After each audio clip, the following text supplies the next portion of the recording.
yung nangyari para sila maghanap sa kanya. Tonquero, we cannot go back. We have to find her. Seryoso ba? Nakita mo yung mga alon, ha? Baka kusunod na talaga yung kasama mo. No. We have to save her. We have to find her. Mahal ko siya. Please. Ano ko nararamdaman mo? Sige, tutulungan kita. Hanapin natin siya. Ano ngayon ang masasabi mo, Fairy Godmother, sa iyong tagapagligtas? Wala na si Grazilda.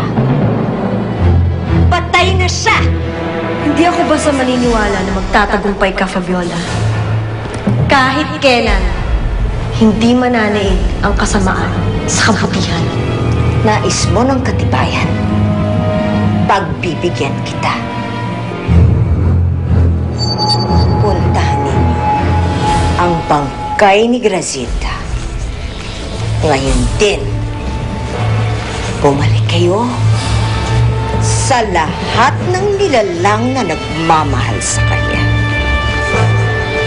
At ipalasap sa kanilang lahat ang pait ng kanyang sinapit.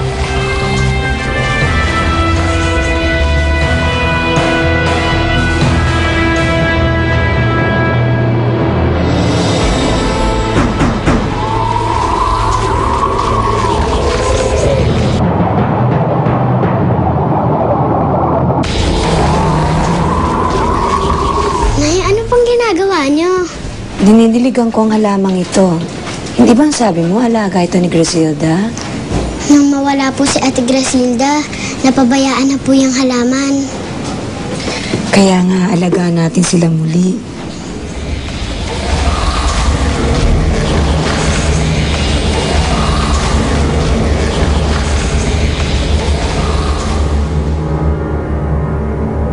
Bakit po may nagliliwanag na buhangin? Teka, sandali. Saan ang galing ang mga buhangin ito? Minsan ko na itong nasaksihan. Maaring sa Fantasia yan galing.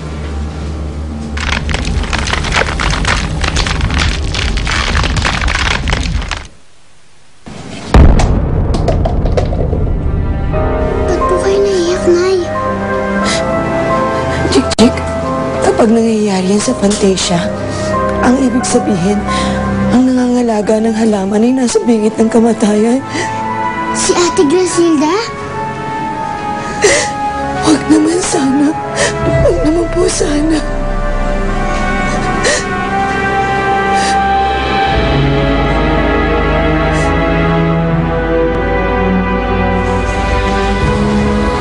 Ang mga nagliliwanag na buhangin pinadala ni Fabiola, nagbalik na. Tama si Fabiola. Sa mga oras na ito'y nasa bingit ng kamatayan si Grazilda. Pero may nakikita pa akong pag-asa. Paano, Fairy Godmother? May nalalabi pang kaunting kapangyarihan sa aking katawan.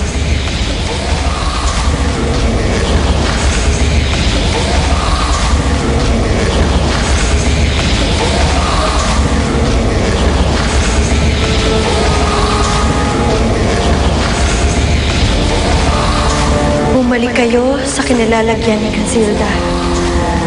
Tampian niyo ang kanyang labi. Sa halik ng sino mang nagmamahal kay Grazilda ng lubos, lalaya siya sa kuko ng kamatayan.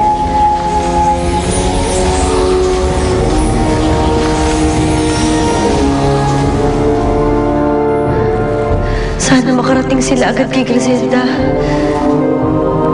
Sana hindi pa huli ang lahat. Yun! Nakikita ko dun!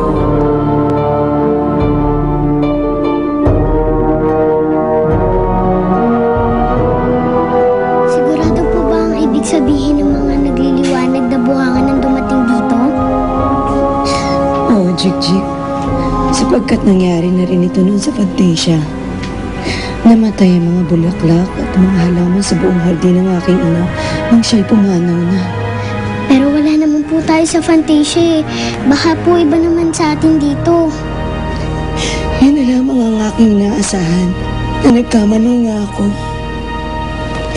Hindi ko matatanggap na mangyayari na lamang yan sa aking anak kung hindi ko siya makikita at makakapiling. Ang tagal namin nagkahiwalay.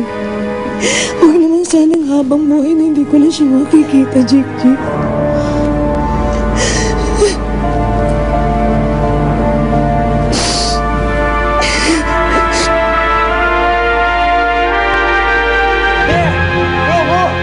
Grasilda!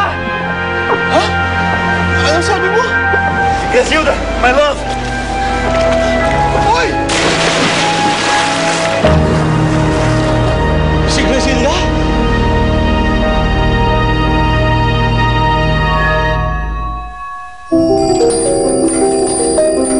Kung ganito ka-cute